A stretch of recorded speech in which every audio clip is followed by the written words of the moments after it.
Good morning. A lot of people ask the question, is continuous believing required in order to secure and keep having eternal life? Some people say if you stop believing, you turn back on the Lord, that you would lose your salvation. And others say you really never did believe in the first place if you stopped believing. And others claim, oh, they would never stop believing. Let's just take a look at that. It's just a matter of reading properly, grammar.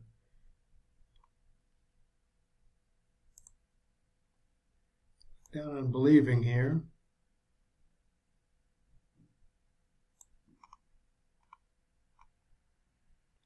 Must you maintain a continuous state of believing in order to have or keep eternal life?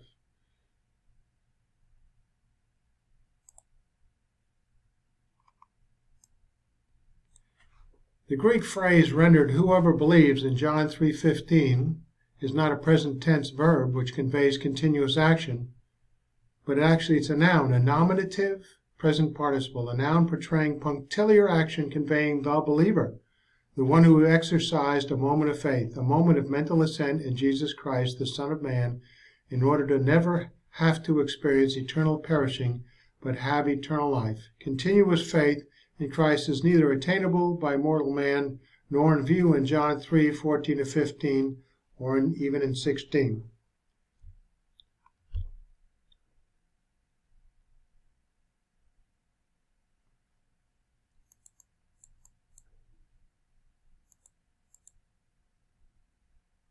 So the participle, like an adjective, may be used in the place of a noun or other substantive. The participle itself then functions as a noun.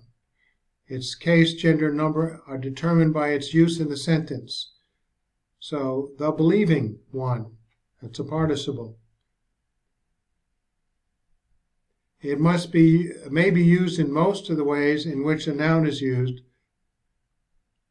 and that is, are you the believing one? Did you at some time believe? Here's a supportive verse, Mark 6:14.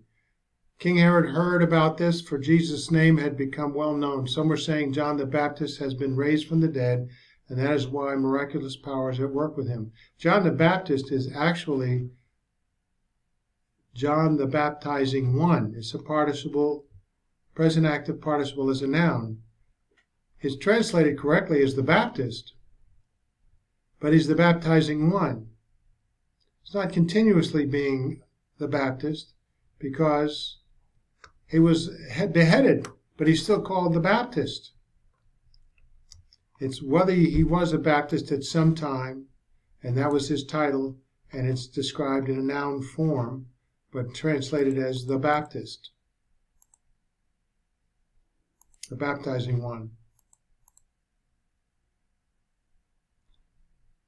Now, even if the phrase "whoever believes" in John 3:15 or 3:16 were rendered from a present tense Greek verb to portray a present tense action, but this is not the case. And mostly in the Gospel of John, the believer is actually in the Greek a participle phrase, a nominative, so it's a noun.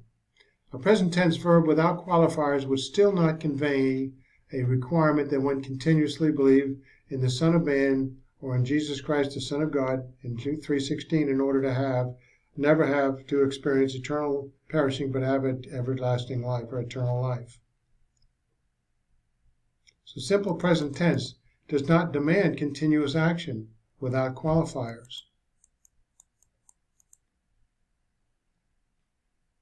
So in Hebrews 13:15, through Jesus, therefore, let us continually offer to God a sacrifice of praise, the fruit of lips that confess his name. Notice, we should offer sacrifice of praise, and there is continually there. It's an adverb. It's a modifying phrase. So the present tense offer, let us offer, is not sufficient to convey continuous action unless you have an adverb like continually or continuously.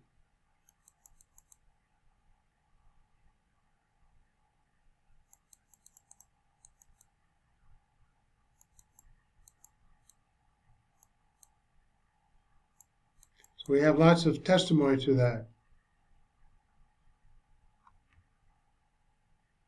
Since the states of never having to experience eternal perishing, as expressed by an aorist completed action verb, and of having eternal life as expressed by a present tense verb, are immediately begun at the moment one begins to believe, which by definition and nature are ongoing and uninterruptible, hence not requiring ongoing faith to keep that state going.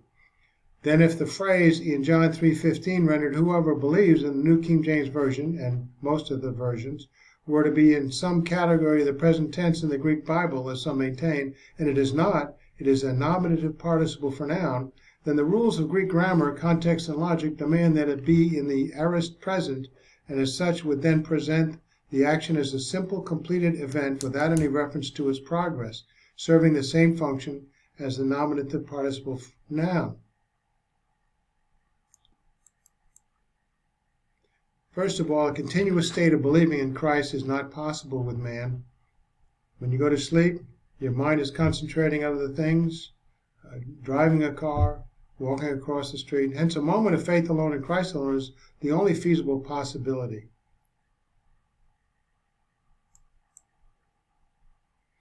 First, secondly, it's not possible with man according to Scripture.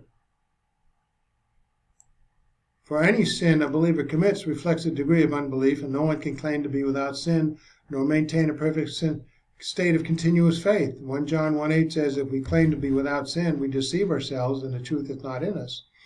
And 1 John 1:10 says, if we claim we have not sinned, we make him out to be a liar, and his word has no place in our lives.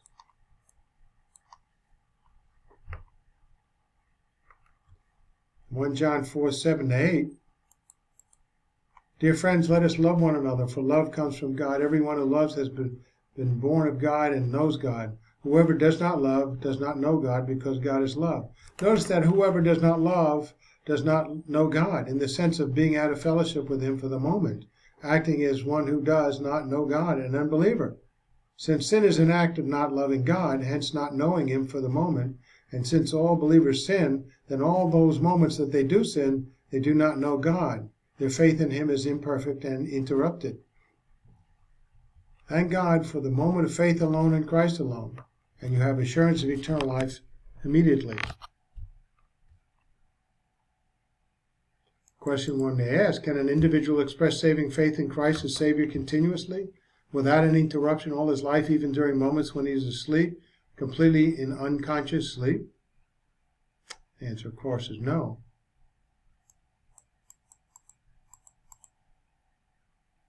We define belief in the English dictionary. Assent to the mind to the truth of what is declared by another, whether it's true or not. You believe it. You have how many times have we believed something, especially when younger, and find out it's not quite the truth? Resting solely and implicitly on the authority of the information you receive, you accept that as true.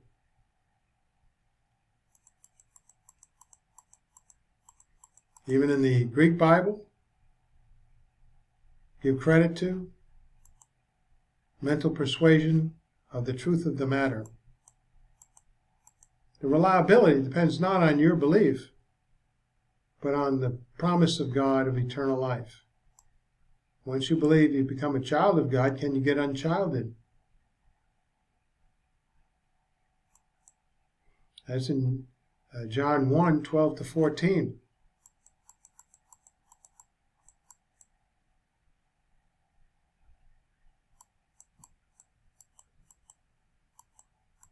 All these passages here support. Eternal life, once received, becomes an intrinsic part of an individual which can never be lost. Because life is an intrinsic part of an individual, so eternal life, once begun in an individual, cannot cease to exist or exist separately from the individual. Being intrinsic to the individual, eternal, one can never lose it.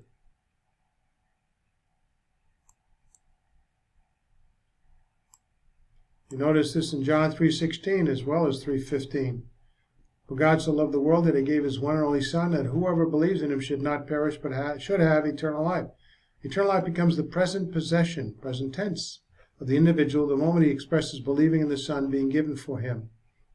Since eternal life once received is in you, inferring an intrinsic part of you for eternity, then it is not portrayed in the Bible as occupying space in a particular part of your anatomy, such that it can be removed and lost from within you and then recovered again, should you do some kind of thing that people contend you can do to lose it.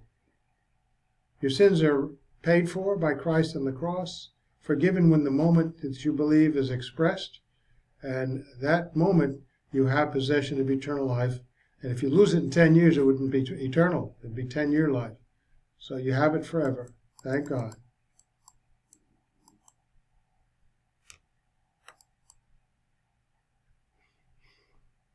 Okay.